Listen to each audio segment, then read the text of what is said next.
You got the call. Welcome to the big leagues, kid.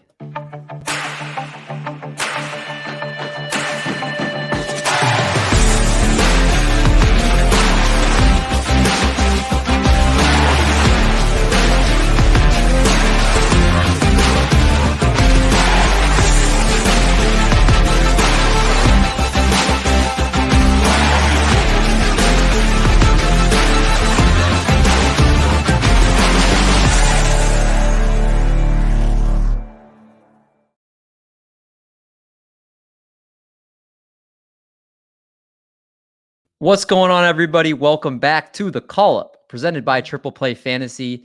We're back after a week off, had some scheduling conflicts, but we are here, and with a week of rest, we are ready to go, give you guys some amazing prospect knowledge and a ton of great players to get to tonight. But first, we've got our two co-hosts and a special guest joining us. Mike, how you doing? It's going good, Mendy. Glad to be here with you guys as always. We took the week off, like you said. We got a lot to catch up on. Another fantastic guest today as well. Really smart prospect mind, very tough competitor in fantasy. He's actually beaten me again this year, so I'm happy to have him here on the show. Before we get started with the guest, how's it going, Vinny? Muting himself, rookie mistake. Oh, I did it again. No, very good week.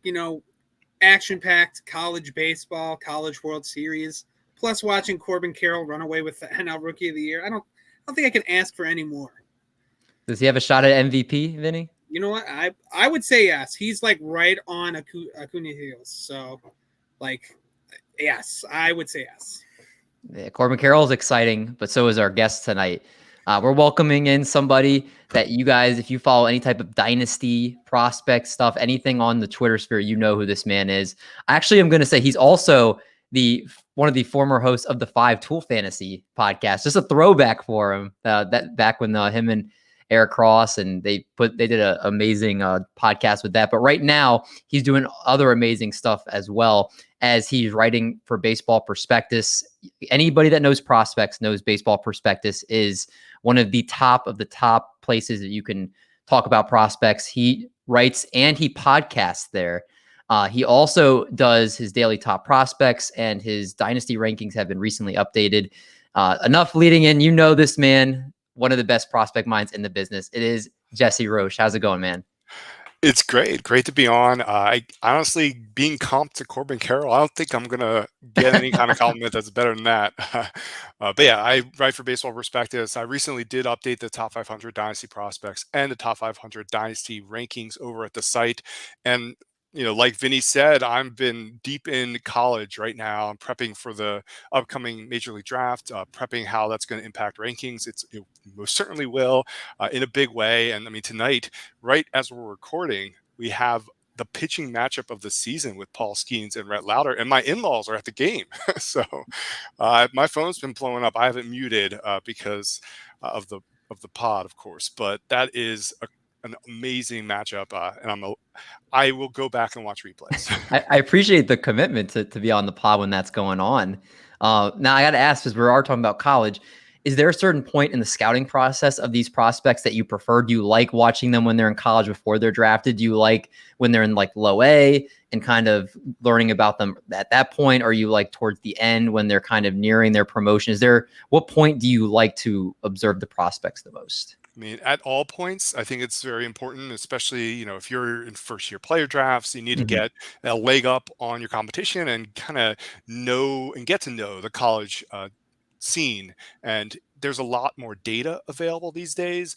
Most of it's private, but if you know where to source it, you can source a lot of great college data. And I know Baseball America does great work on the draft, and among many other different sources, that a lot of which is public. So I love starting with the draft. Of course, I love the minor leagues, and we do have public data for some leagues in the minor leagues. And, there is a lot of great data in general, and I source a ton. And honestly, every step of the way is awesome. And when the prospect's on the cusp, that is very important, for fantasy, even if it's a prospect that is, maybe not as well known, maybe a player who's only for deep leagues for the most part. I think it's still relevant because these players can pop and have relevance in all formats. And that leads in perfectly to the show because, as we talk about every week, we talk about players nearing the promotion. We talk about players down in single A or even lower. We talk about sometimes college prospects in the off season. So we kind of touch on a little bit of everything, like you mentioned, which is very important. And without further ado, why don't we talk about in our first category, which we do every single week here, going to our players of the week, players we feel that deserve a shout out, mention for what they're doing down in the minor leagues. And kicking things off here with Dominic Canzone of the Arizona Diamondbacks. They just keep all this talent that just keeps shooting up to this major league roster. And in AAA right now, a 347 average, 428 OBP, 653 slug, and 257 plate appearances with 15 bombs to boot. Walk-in K percentage aligned 50-50 right there. Jesse, talk to us about Dominic and Canzone and just what his upside be and just how he's been doing so many great things down in AAA. Well, I mean, he really can hit. This is a player who has hit in the upper minors for now 2 straight years. He kind of really took off in 2021 when in AA late in the season, and it carried over to the Arizona Fall League where he had an amazing run there.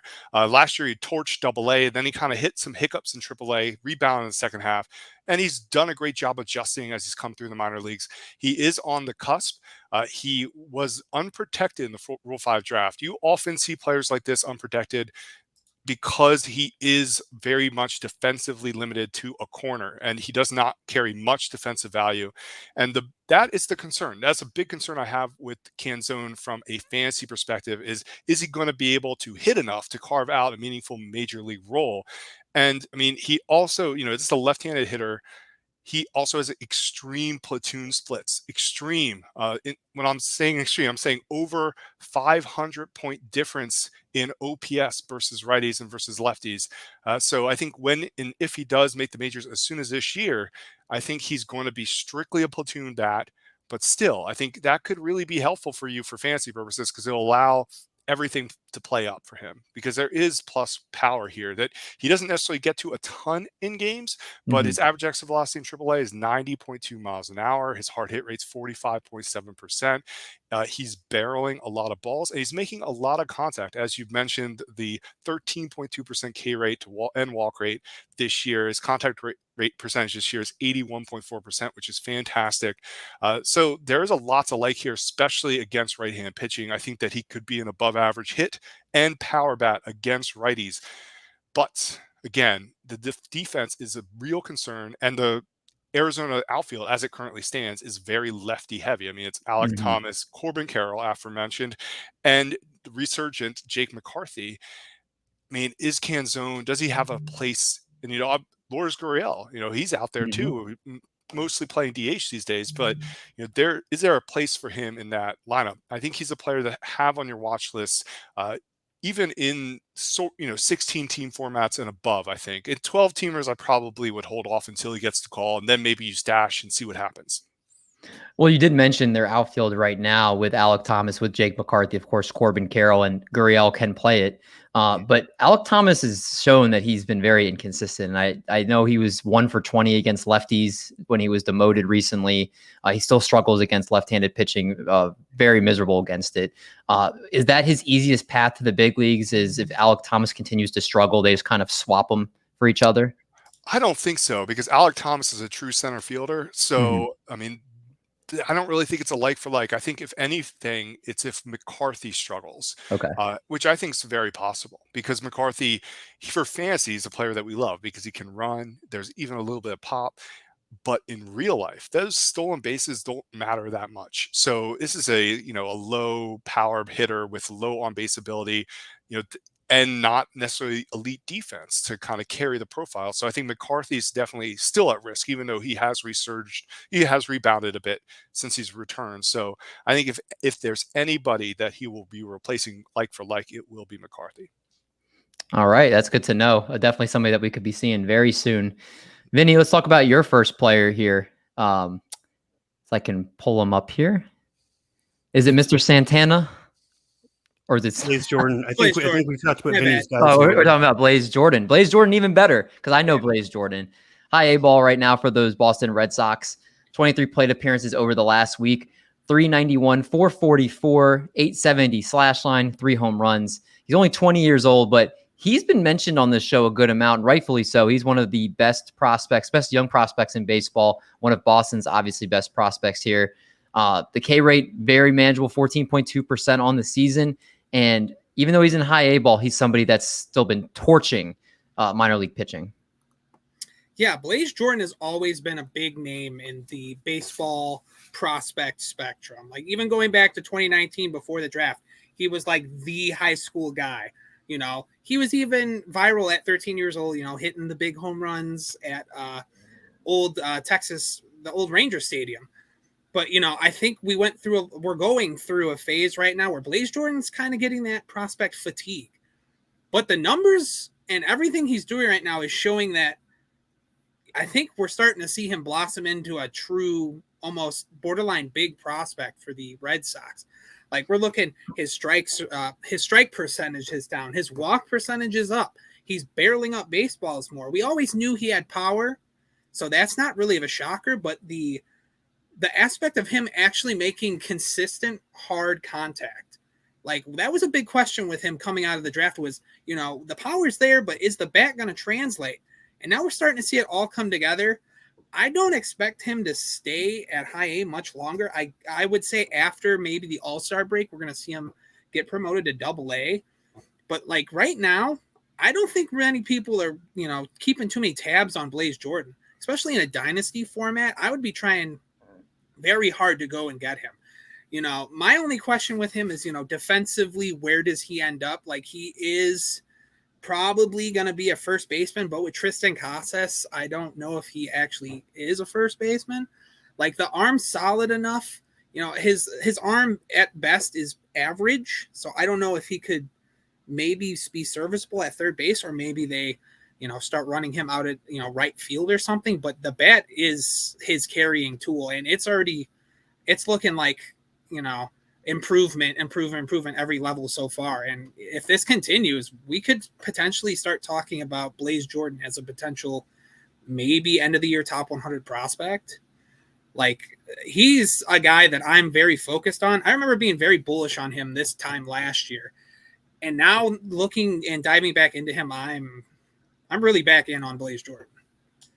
Yeah, I think you mentioned the defensive limitations. I think will definitely be something we'll have to keep an eye on, but no denying the bat.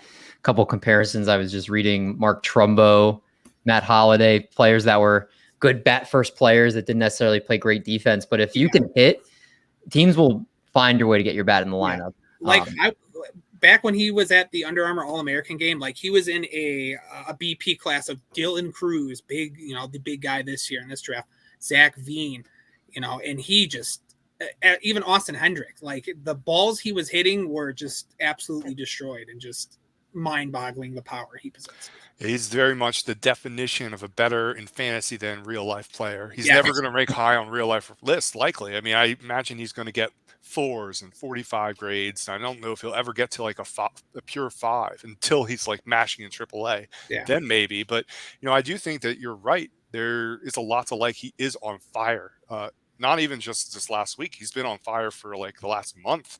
Yeah. And I do think that he could push to being top 100 in fantasy, even with the high risk that is involved with his profile, especially if he goes to Double A in Portland and just continues to hit. If he hits in the Eastern League, I mean, it's going to be hard to keep him out of the top 100 for fantasy. Can you imagine all the highlights that Eric Cross will put up on Twitter if he goes to Portland? They'll look up see it now. Yeah. I can see it now.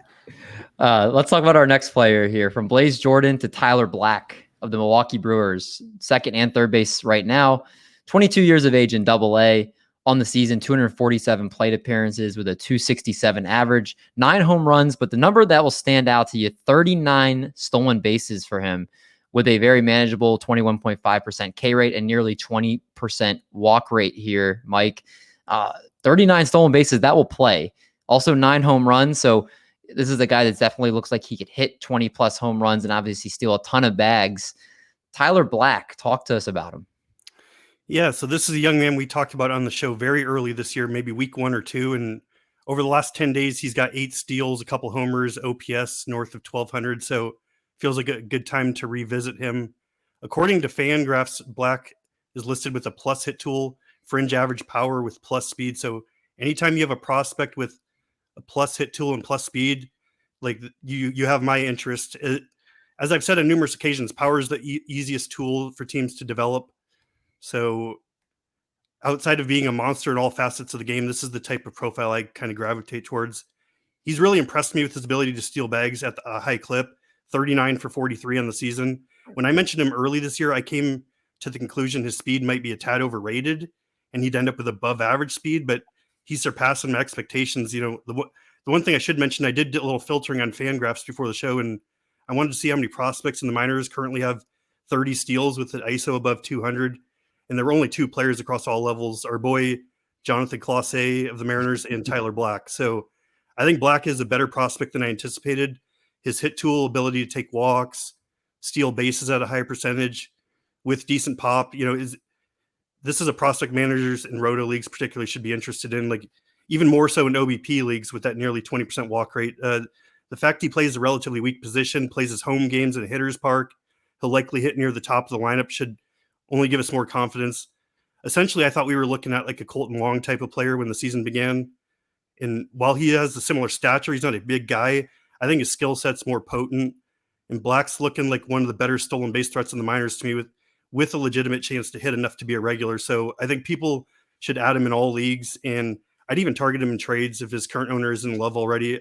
I think Black is going to make a really nice like 1-2 punch atop the lineup with Sal Frelick as soon as like late this season, but certainly by early 2024. Yeah, the impact with Black has actually ticked up a little this year. So I think those Fangraphs grades may be a little dated. I think that the power can get to fringe average. And I think that's where it is right now, which, I think he gets to 15 homers. I don't think 20 homers is likely, but you never know. I mean, it happens. These players can occasionally get there, but the speed is obviously really important. What I think is most notable, though, is he's been playing all year in the Southern League, which they have the pre-tacked balls. So this has been a very difficult hitting environment. What he's doing in the Southern League is just incredibly impressive. The hit tool is very real. I mean, he's only hitting 267, but it's because he's so patient. This is a player who's been walking a ton all year long.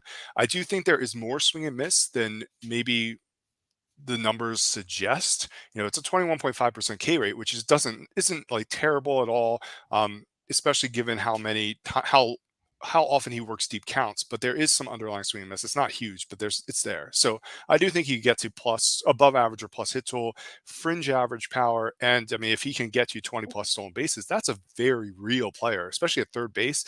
You're not seeing this type of speed at third base. I mean, we all hope he could be what we all hoped Brian Hayes would be. Mm-hmm.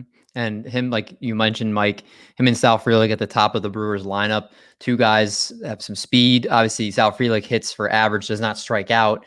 And then, good table setters for what could be a really good Brewers lineup coming down the road here. So very excited to see Tyler Black, and potentially his debut could be sometime this season, like you mentioned. So we'll have to keep an eye on that. Let's talk about a Dodgers pitcher who I'm going to try to say his last name correctly, and Jesse will correct me if I'm wrong. Justin Wrobleski. Thumbs up? Good. Yes, all right, correct. Justin. My English teacher will be proud of me. Justin Wrobleski, a lefty for the Los Angeles Dodgers, 22 years of age in high A ball, 57 innings on the season, 62 strikeouts to go with that, and a 2.84 ERA and 118 WHIP. Very good numbers to look at here. Obviously, high A ball, so he's a little bit away from helping out the major league club. But Jesse, man, I just feel like these Dodgers pitchers is just one after the other after the other. Just so many guys just been eye-popping numbers in the minor leagues and make their way through and then helping out the big league club here.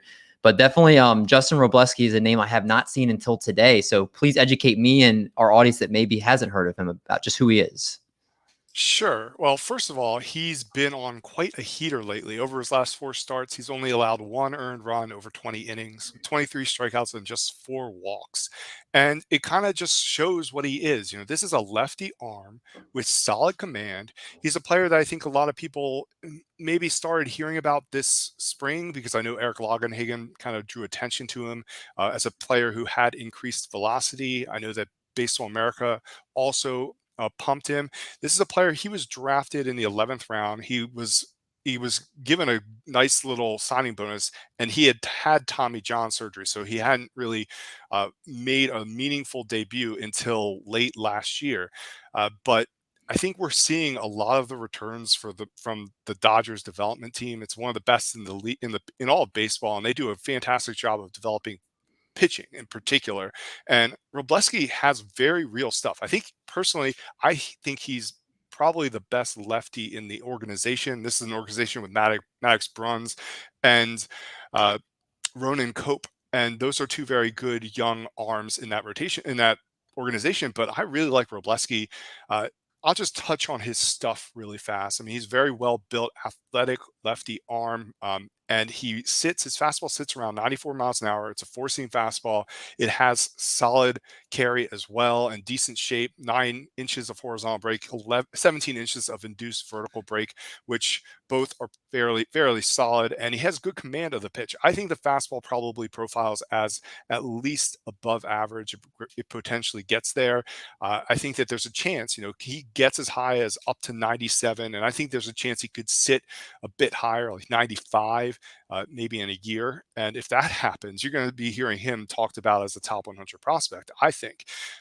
Behind the fastball, he has a bunch of secondaries. He has a slider and a cutter primarily. He will mix in a changeup, but that's very much a work in progress. And he also has a curveball that he mainly uses to to steal strikes for the most part, as most pitchers do with curveballs.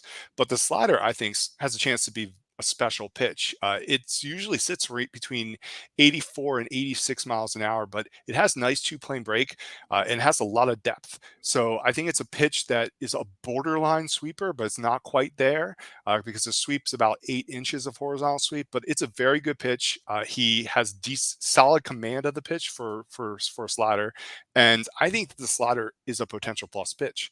The cutter is more of a newer development. He's been working it more and more into his arsenal. It's classified as a cutter, and it's called as a cutter. It's sort of like Taj Bradley, and that Taj Bradley throws a cutter, but it's sort of like a slider. And that's sort of what Wrobleski's cutter is. It's an upper 80s pitch, 87 to 89 miles an hour. It has a lot of depth for a cutter. And that's why I think it's like a borderline cutter slider. It's also a solid average pitch, I think. I think the changeup has decent separation. Basically, the change is strictly average, decent separation for velocity and both movement from the fastball. And the curveball is, again, probably another average pitch. So this is a pitcher with at least 5, in my mind, potentially 5 average or better offerings.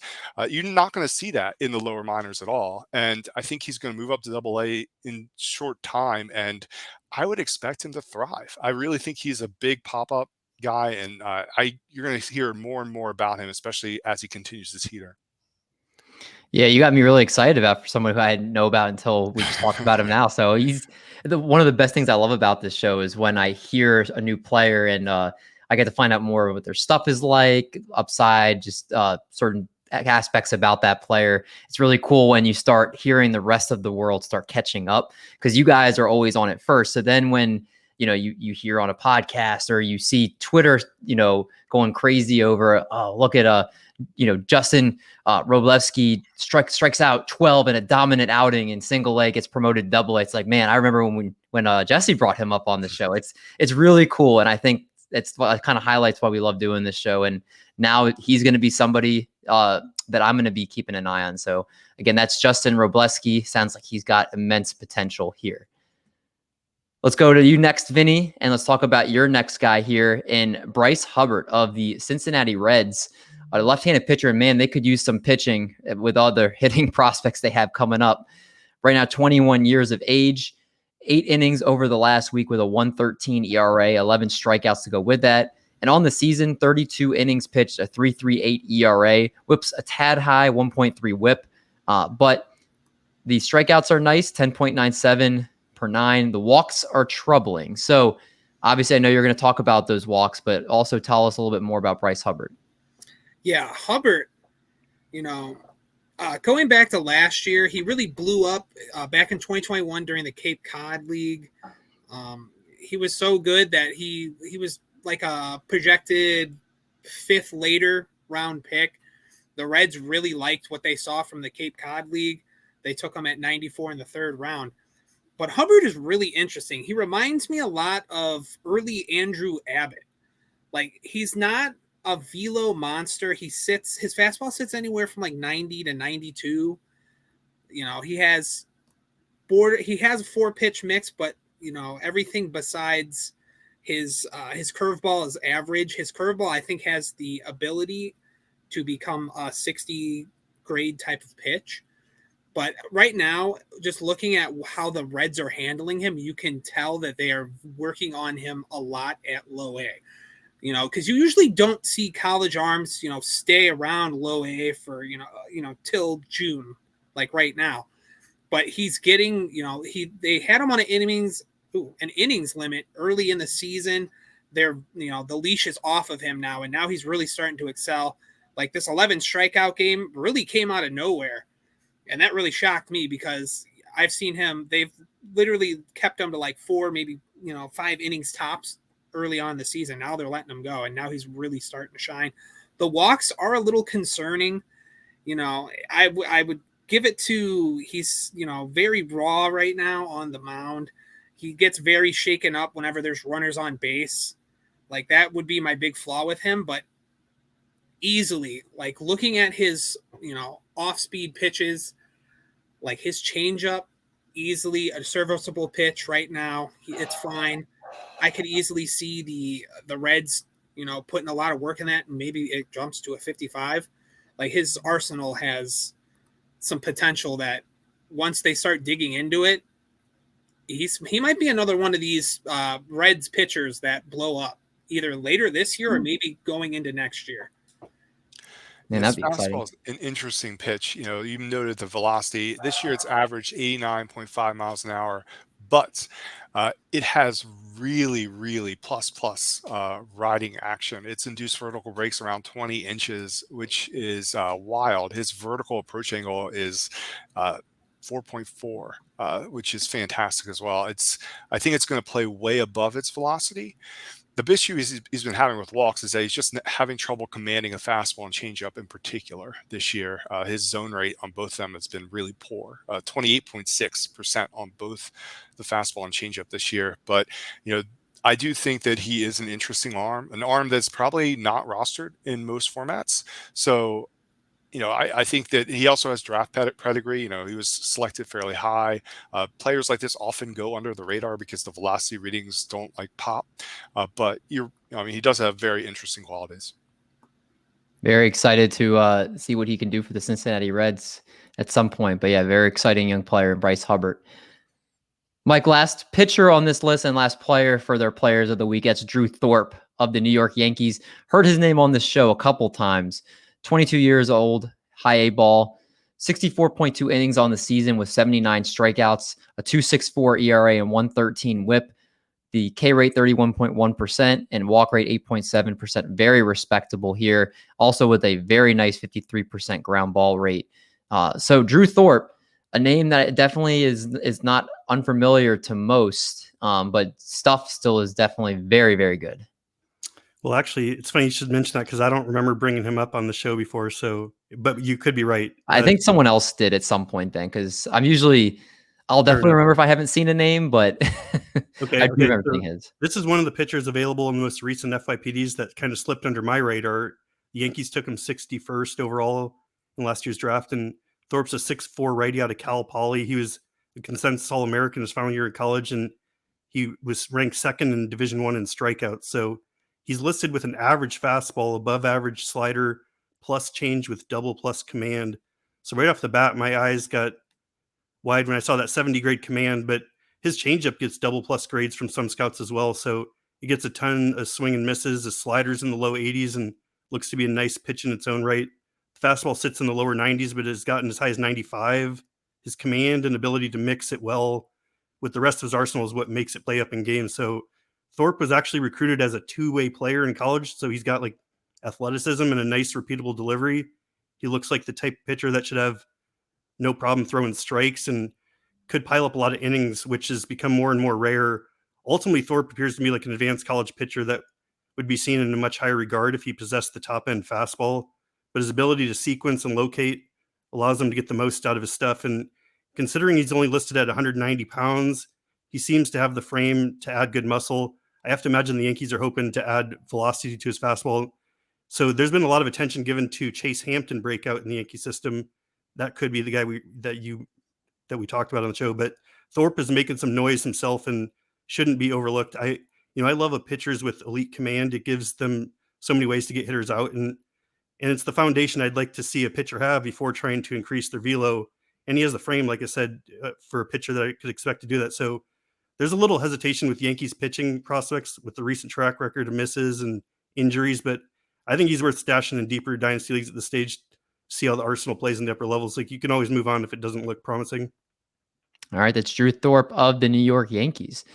Let's get to the notable promotion slide, because there are a lot of players that were promoted since our last show. Some big name players that got promoted. Actually, 2 players on this list were going to be mentioned by Jesse on the show before they got called up here. Gavin Williams of the Cleveland Guardians, Emmett Sheehan of the Los Angeles Dodgers, Luis Matos of the San Francisco Giants, Henry Davis of the Pittsburgh Pirates, and Bo Naylor of the Cleveland Guardians. Henry Davis, the former first overall pick just a couple of years ago, starting a lot in right field for the Pirates. Sheehan looked electric in his debut, 6 no-hit innings. And Gavin Williams, even though it didn't look great yesterday, he is one of the best prospects in baseball. I love Gavin Williams. Jesse, I'm going to give you the floor if there's a couple of these guys you wanted to talk about, and just tell our audience a little bit what their kind of upside could be here. Yeah, I'll start with Gavin Williams because, we saw his debut yesterday. We're recording on Thursday, on June 22nd. So his debut was not great. I will note that his velocity was down across the board in his debut. His average fastball velocity in his debut was 95.5 miles an hour. In AAA, it was basically 97 miles an hour, 96.9 miles an hour. Generally, this is a guy who can sit in the upper 90s. He can, early in games, he can be just pounding 98, 99, hitting triple digits with great movement. There's a lot of carry, not like elite carry, but it's very good carry. He's not one of those like big velocity fastballs like Bobby Miller, who has poor shape. He has solid shape on his fastball. I think it's a very clear plus pitch. My biggest concern with Gavin Williams, this is even just since the draft, has always been the secondaries. I don't think there's a plus secondary. I don't think any of them are plus. I think I've seen people grade his slider as plus, but it's not. I don't think it's objectively a plus pitch. I know the Stuff Plus grades on it are not plus. They're basically squarely average. His slider, it sits around 85 miles an hour, which is very average for a slider. It has average depth for a slider. It doesn't really kind of jump off the page in my mind. It's not a bad pitch, and I think it does flash, I think, above average potential, but I don't think it's plus. And the curveball, he has really been, and the issue with Gavin Williams, I guess, in the minors has been he has had trouble locating the curve and changeup, which is not uncommon. He struggles locating them within the zone, and neither pitch in my mind is truly like a standout offering. His curveball has huge depth, negative 17.4 inches of induced vertical break, which is just a huge amount. And it's an upper 70s pitch, so it's not like it's a floating curveball. So it has solid potential. It just doesn't locate it very well. It's mostly used to induce chases. And then the changeup, it's sort of firm. It's about 7 mile an hour velocity difference, 7 to 8 miles an hour from his fastball. It has basically squarely average induced vertical or movement differential from his fastball as well. So, I think the changeup has average potential. Generally, all those breaking balls, all those secondaries, I think kind of float around average, which for me, Gavin Williams kind of reminds me of a young Logan Gilbert in a lot of ways, in that it's a very fastball forward repertoire, and we really want to see those secondaries take a step forward for him to kind of like take off. And I really think he's a fantastic prospect, but I don't think he's quite like on the level of like the Yuri Perez's out there or anybody like that. Yeah, I agree with that, especially with how Yuri Perez has been pitching right now. Of course, yeah. He's looking insane, but definitely excited to see him with the Guardians, who have had a knack for having good pitchers over recent years. And you would think maybe if they trade Shane Bieber, obviously Tristan McKenzie's on the IL currently. some players haven't performed as well. Obviously, Cal Quantrill was in the rotation to start the year. Now he isn't. So Gavin Williams, if he can just have somewhat of a semblance of putting some decent starts together, he could stick around and be a contributor down the stretch here. Yeah, and Emmett Sheehan's a really interesting arm. He had a 6-inning no hit 6 innings, which I think probably turned a lot of heads. And his stuff was way down in his first start, just like Gavin Williams. He had a massive difference in fastball movement. Usually, so people call him a unicorn fastball because it has huge velocity, around 96 miles an hour, but it also has huge rising action and it has really low vertical approach angle. So it's just not many pitchers kind of have a fastball like that. When in his debut, his induced vertical break was like 4 inches off of what it was in the minors, which is like a crazy, crazy difference. We'll have to see what happens in his next start and see how the stuff looks. Maybe it was some kind of like AA fluke. He wasn't in the Southern League, so he didn't have the pre-tacked balls. So I think a lot of people are scratching their heads about why that happened. Obviously, it didn't matter because he's through 6 no-hit innings. But Emmett Sheehan's a very interesting arm in terms of that fastball changeup. Change was very good. I think it's a plus fastball plus changeup. Slider is at least average in my mind. So I think he's an underrated arm. Obviously, at this point, there's a lot of hype around Emmett Sheehan. I think he's probably a top 50 Dynasty prospect right now. I love to hear that because him and Mason Miller were the two big pitchers that I spent on in Fab. Mason Miller hasn't worked out, obviously, but Emmett Sheehan was kind of my last. Like, this is the last player I'm going all in on. And I just seeing his numbers in AA, and from what we've talked about him on the show prior as well, I definitely got really excited for when he did get the call. So his next start is tomorrow. So as of recording on Thursday, like you mentioned, so definitely be tuning in for that. Let's take a look at our prospect watch. Players that are producing or doing something down in the low minors that maybe you haven't heard of that you can get on early here. And Jesse, back to you. Jared Serna of the New York Yankees, a second baseman, 21 years of age in A-ball.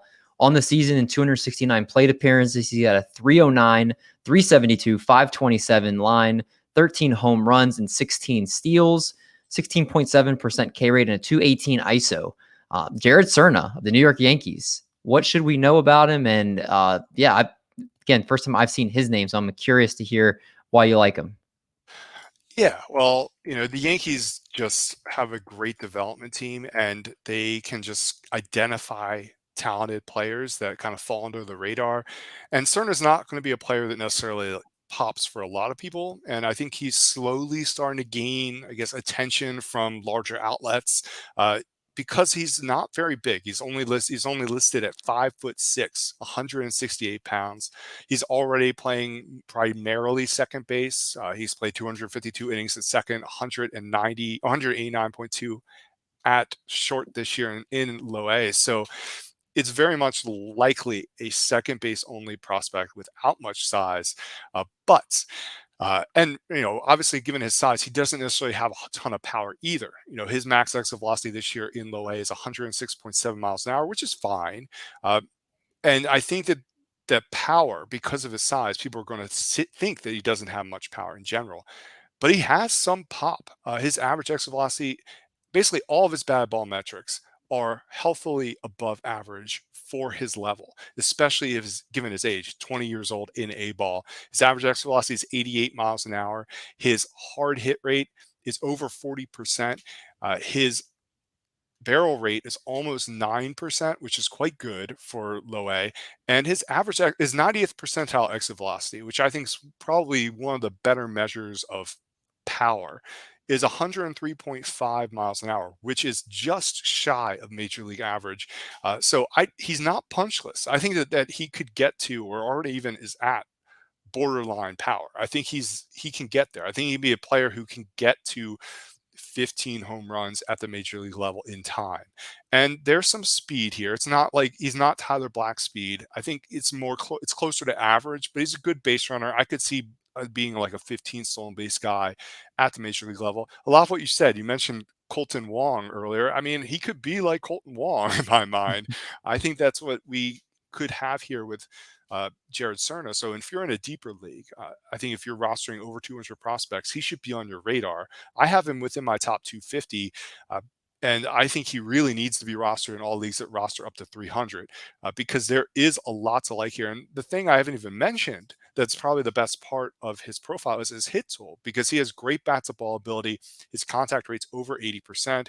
He has an improving plate discipline, improving command of the strike zone. You mentioned his strikeout rate, his walk rate. It's vastly improved over his brief debut in low A last year, where it was a disaster. So this is a profile that's really on the rise, and I think that he could be like a 55 hit, 45 power that he gets to in games, and can give you double-digit stolen bases, and that'll play in a lot of formats. I'm excited to see Jared Serna as he continues his path to the big leagues, and nothing wrong with a Colton Wong type player. That definitely is very serviceable. Let's talk about Ruben Santana of the Arizona Diamondbacks, third baseman right now in the ACL, 18 years of age, very young, only 51 plate appearances. So the stats definitely are not something we need to emphasize here too much. But for those that are listening, just so you can hear him, 333 average. He's got a 25.5% K rate, 9.8% walk rate. Obviously, again, very small sample size here. But Vinny, he likes to dig deep down, and he got one here with Ruben Santana. Yeah, Santana came out in the 2022 J15 class. He was the third most money paid to by the Diamondbacks, and right off the bat, like I've been seeing some video trickle out of the ACL early right now. Watching this kid barrel up baseballs is crazy. Like, it took me a while to like come up with a comp, and I hate comps. I really hate doing them, but like watching his swing and his follow through gives me like eerie vibes of a Adrian Beltre. He's 6 foot 190. I would say he's probably about 6'1", maybe pushing 6'2". He is a little bigger than he is listed, but we're talking about a kid here that could potentially be a big power speed guy. My only question is, as he develops, he's still very raw with his body. Like, maybe he doesn't become a very good speed threat as he keeps on progressing with his body. But the leading tool with him right now is going to be the bat, and it's going to be power. We're just going to have to sit and watch and see if the contact develops with the power. But yeah, like third baseman, very good arm. I would say a plus arm. Like I would give it a 60, 55, 60, that kind of range. But we've seen the Diamondbacks over the past couple years really do a good job in developing these young infielders. Like if we go back a couple years ago, De Los Santos was a very good one. Before that, look at Gerardo Perdomo, Livero Peguero. Like they have a solid track record of getting these guys to work out. And the tools with him, I think there is some massive upside with him. I doubt he's rostered in Dynasty. If you're in a big minor league system Dynasty format, I would swoop him up very soon, because he's one of these guys that I think if, once the season starts winding down and people start going to look into all the Arizona complex league stats, I think Ruben Santana is going to be up there in the top probably 10, 15 names, and he's going to become a hot commodity with speculation in the offseason. All right. Ruben Santana, keep an eye on him. Vinny says potential is huge, could be an Adrian Beltre. So that's somebody to keep an eye on there. Welbyn Francisca is going to be the last player on this list here for our prospect watch. Shortstop for the Cleveland Guardians, only 17 years of age in the DSL, 52 plate appearances and a 419 average here, 2 homers and 3 steals. Mike, again, we're digging deep here. I love it with Welbyn Francisca. So tell us a little bit about, what he's like as a player. Tell us a little bit about his tools. Tell us a little bit about what the organization thinks of him. I think you are on mute. Or you are not on mute. Did we lose Mike? He's talking now he's on mute. Hey, can you guys hear me now? Yeah, we're good now. Yeah. We're good. Don't know what's going on there. Okay, so I debated about whether or not to bring up Francisco this week, because the things he said, it has nothing to do with him as a player. He's definitely one of my favorite players in the DSL. It can just be tough to evaluate players based on their stats in that league, and it's the furthest away from the majors. So a lot of people aren't even interested in hearing about the players that young. But every so often, a prospect emerge, like Jackson Terrio a while ago, shoot up from obscurity to a top prospect. Junior Caminero being a more recent example, and we can all acknowledge the massive risk involved in 17-year-olds while also acknowledging the need to be early on specific players. So this is one of those guys for me. I know Vinny mentioned him on our J15 episode as well, and I've just always been drawn to him since he came on my radar. So I'll start by saying he's too young to even have scouting grades on Fangraphs. So the only place I could find them were MLB.com in the international section, which I don't really trust. I mean, they have him listed as an above average hit tool, average power, average speed. And like I said, I hesitate to even say those because I don't think they're accurate. I've seen countless examples of players this young having their scouting grades adjusted once we see more professional data. He's not the biggest guy, listed at 5'8", 150, but that also changes quite frequently with these players so young. But I genuinely believe he has a chance to grow into something special just based on what I'm seeing early. I think he's going to end up possibly with a plus hit tool, above average power and plus speed. And clearly that would be a high-end prospect that would be ranked high on lists, particularly if the stats matched that. I also happened to listen today to the Baseball America podcast with Jeff Ponus and Dylan White. And Jeff was talking about Francisco the same way I feel about him. Like he mentioned using the same data he used to find Caminero to lock in on Francisco. And I've seen our buddy Chris Clegg throwing a lot of gasoline on the fire. So at the very least, we have the makings of a big riser. And as Chris mentioned on our last episode, we did, sometimes perception of a player has more value than the actual talent. And Francisco just feels like one of those players you need to jump on early and ask questions later. A lot of time, the hardest part about rostering these DSL complex players is getting other managers to value them. Like half the battle is getting people to pay attention to them. And if they start excelling while they have eyes on them, that's when the skyrocket up lists happen. So I don't want to get ahead of myself on the player this young because there's so many hurdles left to clear. But if I were going to put my money on someone in the DSL making that huge leap, Francisco would be right there at the top of the list for me. And I think he should be rostered in all deep competitive leagues. And if you play with good managers, they're going to discover him sooner than later. He's probably already been added in a lot of the deepest leagues, but you can always back out, like I said, with other players if it's not going well. But you only have that brief window to add players like this for free. So it's a lotto ticket that doesn't cost anything, but the payout could be massive if it hits. Welbyn Francisca. Yeah, go ahead, Jesse. I was just going to say that I agree that he's one of the few players in the DSL that I would consider rostering in a lot of formats. Now, I will just briefly touch on the fact that I really do not like rostering DSL players, period, because they're playing garbage competition. A lot of these players who have hype become nothing. Most of them, the vast majority. And there's a lot of opportunity costs with rostering DSL players, especially outside after a first year player draft. If you're holding them and then all of a sudden this is the first performances you're getting to see from them, first data you're getting from them is in June, that's a long wait. Obviously, if you're picking them up now, that's a different story, but still I think that there is a huge opportunity cost in shallower formats where you could be burning and churning through prospects, but then you have to wait for these prospects who are 17 years old to start accumulating value. I mean, someone like Jackson Terrio really didn't become relevant for shallower leagues until the spring, right before he was promoted to low A. I mean, there wasn't even hype until that spring. Even while he was in a DSL, there was no hype for Terrio anywhere. There was a lot of hype coming out of the of Instructs in the spring and even in the fall. So that's when the hype started building with Terrio. Same thing with Caminero. There was no hype when he was in DSL either.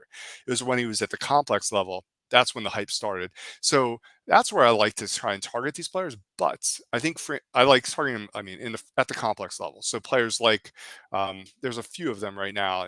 Like Luis Baez with the Astros, with John Cruz with the Yankees, who I almost wanted to talk about today. Emmanuel Tejada with the Yankees, also a very interesting player at the complex level. But I think Francisco is a player that I would be, why not? He's killing it in a DSL. There is very positive reports out there. What you mentioned with Jeff, what he said about Welbyn. I mean, I think that the scouting is lining up with production and performance. Cleveland's done a great job of developing these types of middle infielders. I think he is a player that I would try and maybe in leagues up to 200 prospects. I think he's worth a stab.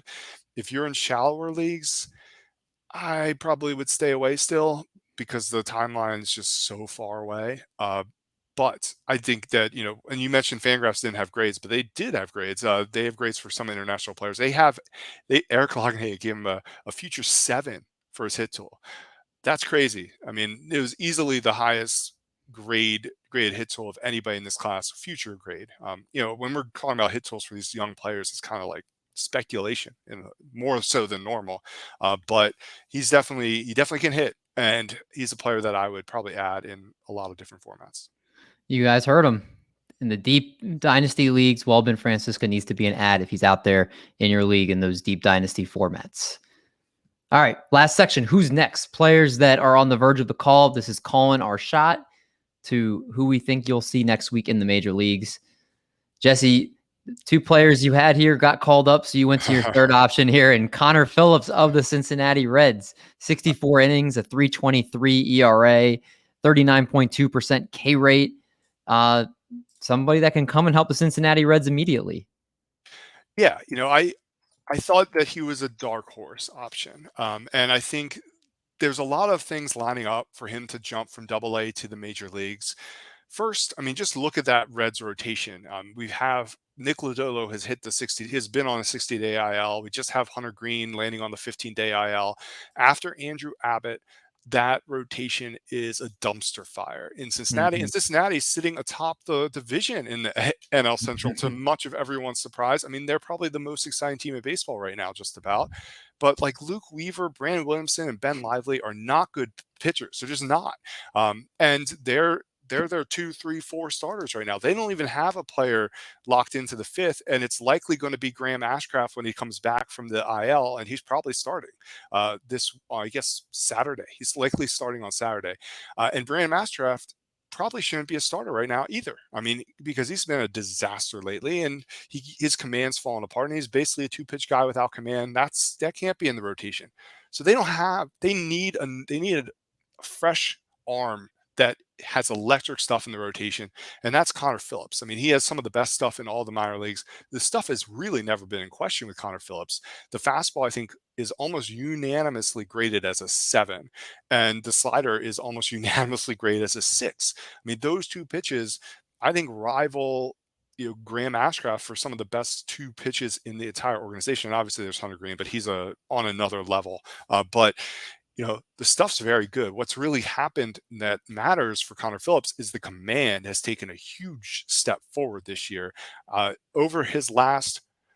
And while I will say walk rate's not necessarily the best indicator of command, but I think it does show some evidence of command. But his walk rate over his last 4 starts is 3.2%. His strikeout rate, 40.4%. Strikeout K- walk is 37.2% over his last 4 starts. And if you go even further back, it's still crazy. Last 6 starts, 37.3% strikeout minus walk rate. If the command's there for Connor Phillips, he's one of the top pitching prospects in the game, in my mind, because the fastball slider is so good, and he can mix in a curveball and change that are adequate enough. I mean, we've seen pitchers like this thrive at the major league level, like Taj Bradley, and Bryce Miller. They have very good command. So if Phillips can get to their command, I mean, I think that he could be in the conversation as those types of pitchers. And I think he's coming soon. He has to be added to the 40-man roster this December. So Cincinnati totally could add him without thinking they've lost developmental time for him. I think that he could definitely be added and be up in the major leagues even next week. I mean, Cincinnati's desperate. There's no one else. He makes so much sense. Do it, Cincinnati. You heard the man. Coming soon to a Reds rotation near you. Connor Phillips will be there. So Connor Phillips, definitely somebody that you could be looking at in redraft leagues. Obviously in Dynasty, he's going to be rostered, but redraft, especially, one of the things that's cool about this section is if it's not next week, then you can potentially put bids on, not NFBC formats, but you can put bids on these players a week early and get them before the mad rush of people come and get them. So Connor Phillips might be one of those players that you could potentially get a lower bid on and then reap the benefits if it's delayed another week. So And it's worth noting that the Reds have done this sort of thing with other star pitchers like Nick Lodolo. He only got a handful of starts in AAA before they moved him up to the major leagues, and they were mainly just starts to kind of get his feet under him because due to injuries. So I could totally see them skipping him past AAA right to the majors. All right, we're going to hope Connor Phillips. We'll see you soon at the big leagues. It's the hope here. Let's go to Vinny's player getting the call this week. And oh man, this is going to be a good name to try to say here. Osleivis Basabe. Maybe, hopefully that's not too far off. Third baseman up for the Tampa Bay Rays. Right now in AAA, 287 average, 408 OBP, and 471 slug in 246 plate appearances. He's got 4 homers and 8 steals. Tampa Bay Rays have a ton of just players that they can just put everywhere, mix and match different lineups here. So without saying his name again and potentially butchering it here, Vinny, why don't you say his name the correct way it's supposed to be said and tell our listeners about him? Osleivis Basabe. You know, the name probably rings a bell because he was one of the best hitters in spring training this year. Like, he took off, he went to a next level for the Rays. And I remember everyone started losing their mind. Everyone started, chirping that, oh, maybe he might break camp, oh, maybe he might be the starting second baseman. Did not happen. They optioned him to AAA. But let me tell you, him sitting in AAA this year, absolute hit machine. Like, the power is not going to ever show up with Basabe, sadly. I think it's time to put that to bed. But if there's one thing you can count on him to make consistent contact and to get on base. 60 hit tool. He hasn't been stealing this year like we've seen in previous years, which is kind of concerning. He's right now at 8 stolen bases this year. Last year he had 21, double digits the year before that. But if we're talking about, the decision between Taylor Walls or Osleivis Basabe, I think we give Basabe a shot. We just saw Lau is on the 10-day DL. Wander Franco got benched today because he can't handle his temper, which is kind of weird. You usually never see that kind of leak out of the clubhouse. So a little speculation to add into this. Like, this could open a door for Basabe to play, third, maybe second, maybe shortstop. Like, he can play all those. Like, he's a very versatile Swiss Army knife type of a bat that is perfect for coming off of a bench. I'm not saying he's like this, but he could potentially be a Ben Zobrist type of player, like a plug and play big league contributor going forward. Like, if I were to bet on, Manzardo, or Curtis Mead or them coming up before, Basabe, I would vote Basabe because he's been consistent all year. He's on the 40 man. So I think we might see him. We might not see him this week, but I think we see him in the future at some time because the numbers he's been consistently putting up through the minors, you have to give him a shot at some point. Yep. Osleivis Basabe. I saw a lot of him in 2021 when he was in low A. And a lot of his profiles basically very similar. He's sort of a slap hitter, and that's why he's not hitting for much power. It's just his approach. He hits everything on the ground or on a line, but he does have some power. There is a little bit of juice there. So, I mean, maybe they could unlock it and he can get to double-digit home runs in time. I don't really think there's a ton of speed. I think it's basically average runner. He was average in 2021. I can't imagine it's gotten much better since then. But the hit tool, I agree. It's very interesting little mix there, and he can play every single position. The only issue I'd have with it, with Walls being, I guess, I don't really think he's necessarily going to challenge Walls because Walls plays such good defense, and that's why Walls is on the roster. That's why Walls is in the lineup. It's because he's a switch hitter that plays defense. But I think Basabe is a good call out because not many people even think about him in that loaded organization. And he's an interesting player who's legit on the cusp. All right, then that'll take us to our last player of the night, Ivan Herrera of the St. Louis Cardinals. Catcher. Definitely note the catcher part because Wilson Contreras obviously was taken off that position earlier this season. I believe he was hitting under 200 over a stretch over the last couple of weeks here. He's had his struggles here with the Cardinals. So Herrera is someone that's definitely intriguing. 214 plate appearances, 291 average, 7 homers and 6 steals from the catcher position, an under 20% walk rate with a nearly 18%, nearly 20% strikeout rate and nearly 18% walk rate. Mike, this is a player that seems like he has a path to really get some playing time with the Cardinals if they choose to call him up and help that lineup out a little bit. Yeah, so I should start by saying this should be Christian Encarnacion Strand or Colton Cowser. Those are the two most deserving players of the call. We've covered them before. Yeah. I'm not quite sure why they're not up yet, but after this most recent crop of call-ups, it's becoming more and more difficult to identify the next one. So I decided to go with a player we haven't discussed this season that's getting done in AAA. Outside of Canzone, who Jesse mentioned earlier, there's no player in AAA with a higher OPS than Herrera over the last 30 days. He's got over 1.110. So that's really good, especially for a catcher. He feels like he's been around forever. I remember ranking him relatively high, particularly for like a young catching prospect back in 2020. And he's always been young for his levels coming up. And it felt like things would eventually click once he was matched up with his age group, basically. And we're starting to see signs of that. Like he's listed with an above average hit tool, average power, and below average speed. Not a ton to get excited about on the surface in that regard, but if the hit tool improves a bit or he develops more power than anticipated or continues showing an ability to chip in a few steals, he could be a solid catcher in the big leagues. I don't necessarily think this is someone who becomes a high-end, like cream of the crop type catcher, but I certainly think he would be like viable in those 2 catcher mixed leagues on NFBC once he's a player, once he's a regular. The reason I'm not super confident that a promotion is pending is because the Cardinals do have Wilson Contreras behind the plate. I mean, I know they don't love his defense, but I mean, he's been relatively down this year, but he doesn't get a lot of love for his defense, but I doubt they intend on taking his bat out of the lineup, especially since they just signed him. So I think it would involve an injury to open up the starting job for Herrera, or maybe a late season call up as the backup. I'm not sure they want to call him up and play him once or twice a week at this stage, but his success over the last month should have him on the radar for the organization. I think he's going to be an above average catcher for fantasy down the line, which means he's going to be a starter for some team in your league. So you could do a lot worse if you want a cheap option and haven't been able to lock down one of the big talents at the position. I mean, he's got a K rate below 20% with a higher WRC plus in AAA than players like Jordan Westberg, Ronnie Mauricio, Kyle Manzardo, Vaughn Grissom. So he has my attention. All right, Ivan Herrera of the St. Louis Cardinals to wrap up here.